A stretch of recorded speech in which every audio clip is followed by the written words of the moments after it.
Sore Bu. Sorry. Sore. Jadi ada sebuah kasus Bu. Tanggapan Ibu dari kacamata psikologi soal jika seorang wanita yang ketika dari awal sebelum menikah pacarnya itu dan akhirnya menjadi suaminya udah sering kali melakukan selingkuh, dimaafin.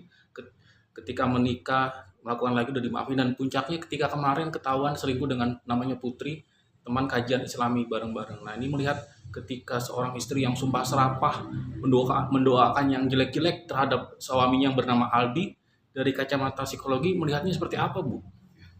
Kita lihat bahwa umumnya seorang wanita itu tidak mau bahwa suaminya selingkuh. Jadi itu pada umumnya. Tapi pada saat ini cukup sering terjadi. Tinggal apakah itu akan dimaafkan? Iya. Contohnya pada saat sebelum menikah itu dimaafkan karena janji bahwa tidak akan melakukan lagi. Tapi rupanya beberapa kali dia terpaksa memaafkan karena sudah menikah. Tapi itu tetap terbatas. Dan tinggal apakah dia mentolerir, apakah dia akhirnya milih cerai atau dendam. Dalam hal ini dendam. Dendamnya dilakukan dengan menyumpah. Ya, ini yang terjadi, ya, menandakan bahwa dia sudah terlalu kesal terhadap perbuatan suaminya. Ada juga wanita lain mungkin akan membunuh suaminya, akan membunuh suaminya. Jadi macam-macam caranya. Tapi kali ini dilakukan dengan sumpah. Ibu sendiri melihat ketika seorang istri yang sudah awalnya sudah memberikan maaf, sudah beberapa kali suami ketahuan selingkuh dan akhirnya memergoki kembali selingkuh dengan wanita lain, memang kalau secara sudah lebih dari 4 atau 5 kali melakukan perselingkuhan sudah tidak bisa dimaafkan, Bu, ketika itu terjadi? Sebetulnya tergantung pada istrinya. Ada istri yang menikahi seorang suami untuk uangnya saja. Ada yang menikahi dan dengan banyak toleransi. Ada yang menikahi untuk ikut mendapatkan suatu toleransi kerjasama dalam hal kesepakatan untuk tidak selingkuh. Itu kan sebetulnya sudah pernikahan, itu suatu kesepakatan. Bu, ketika yang kemarin viral yang dia mendoakan yang jelek-jelek terhadap suaminya, banyak orang yang berkomentar merinding ketika seorang istri mengucapkan sumpah serapah seperti itu apakah itu mungkin akan terjadi dan menjadi sebuah semacam kayak bumerang bagi suaminya, Bu? Terjadi tidaknya suatu sumpah harus kita lihat saja nantinya bagaimana, atau kita tanya pada ahli spiritual berapa persen yang terjadi, berapa persen tidak terjadi. Apalagi kita ikuti, itu sudah paling baik, mau terjadi atau tidak. Bu melihat perjuangan dari seorang Feni yang namanya berusaha untuk mencari tahu kenapa suaminya berselingkuh sampai berulang kali. Dia mengecek di HP-nya itu dipakai GPS, ternyata dia selingkuh dengan wanita lain. Nah, ini sampai emang sebegitunya, Bu, ketika seorang istri sudah mempunyai firasat ketika suaminya tahu selingkuh dengan wanita lain, Bu, sampai sebegitu dalamnya, Bu. Kalau sudah kesal sekali, pada suatu saat kan terjadi puncak kekesalan. Pada saat itu dicari, ternyata betul biasa selingkuh.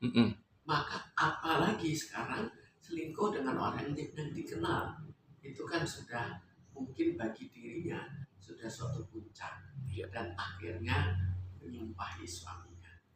Ya, ada yang menarik ketika Putri yang dalam video itu kan marah-marah di depan suaminya Aldi itu, Bu, disaksikan oleh orang tua dari Aldi, dan di sebelahnya ada Putri yang selingkuh dengan Aldi. Apakah itu juga menjadi aib bagi keluarganya Aldi ketika si Feni itu membuka aib anaknya yang selingkuh dengan seorang putri yang ada di depan matanya, Ibu? Jelas itu juga membongkar aib kan. Itu sudah otomatis, tinggal sampai seberapa jauh. Tapi kalau pembongkaran aib itu dilakukan oleh seorang yang memperlihatkan identitas seolah-olah dia beragama betul-betul, maka ini menjadi aib yang lebih besar.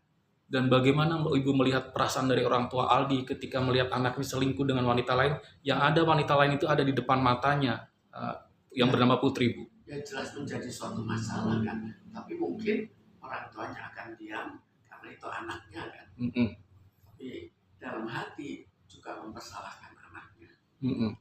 Dan apakah orang tuanya akan memberikan warning keras kepada anaknya, Bu, untuk kamu tidak boleh mengulangi kembali seperti hal ini? Kita tidak tahu. Siapa tahu anaknya lebih berbahasa daripada orang tuanya.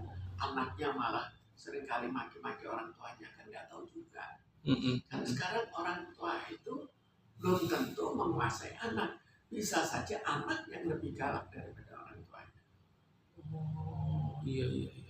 Bu, ketika seorang putri yang sebelumnya dia kan berhijab, Bu, palingan dia tahu tentang agama, dan apalagi di situ juga mereka mengikuti kajian ilmu agama, Bu. Tapi kenapa hal itu terjadi, adanya sebuah perselingkuhan dalam sebuah majelis taklim sebuah agama, Bu?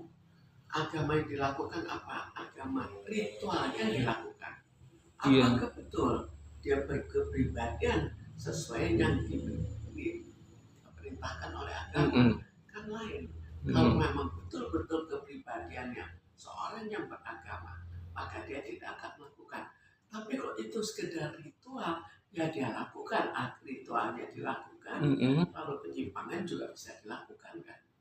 Berarti dalam arti tidak menjamin dalam sebuah kajian agama yang mengerti tentang agama, tentang hal yang baik, tapi itu terjadi adanya sebuah perselingkuhan, tapi itu tidak menjamin, Bu. Ketika ada kajian agama tidak adanya sebuah perselingkuhan. Tidak ada jaminan, karena ini apa yang diperlihatkannya di luar. Sama seperti seorang pejabat yang berjanji akan melakukan hal-hal yang baik-baik tapi tidak dilakukan. Itu apa namanya? Kan hanya sekedar janji ucapan, tapi bukan janji yang betul-betul dilaksanakan. Ini juga sama. Itu hanya sesuatu yang sifatnya ritual.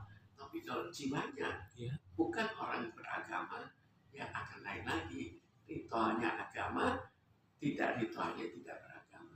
Bu, apakah bisa dikatakan apabila orang sudah punya tabiat suka selingkuh, itu tidak bisa dihilangkan, sudah menjadi budaya, sehingga sulit orang untuk berubah ketika itu menjadi kepribadian untuk suka selingkuh dengan wanita lain, Bu? Sebetulnya tinggal orangnya lah, mau berubah atau tidak. Kalau tidak mau berubah, ya bagaimana orang bisa memaksakan berubah? Atau kemungkinan lain, kalau ada hukuman yang dianggap terlalu berat bagi dirinya. Oh iya.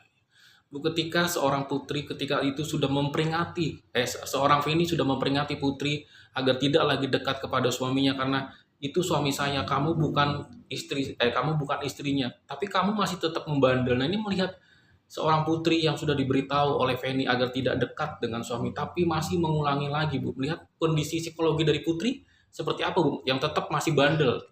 Ya, orang kan tidak semuanya berarti baik. Ada yang dia baik sampai batas tertentu. Begitu dia menginginkan suaminya, dia sudah tidak peduli. Tapi kan harusnya bisa berpikir, Bu, seorang wanita apakah mungkin mencintai seorang lelaki yang sudah punya istri dan seorang punya anak, Bu? Kalau itu akan menjadi sebuah masalah baru nanti ke depan. Masalah moral, kan? Apakah dia punya moral seperti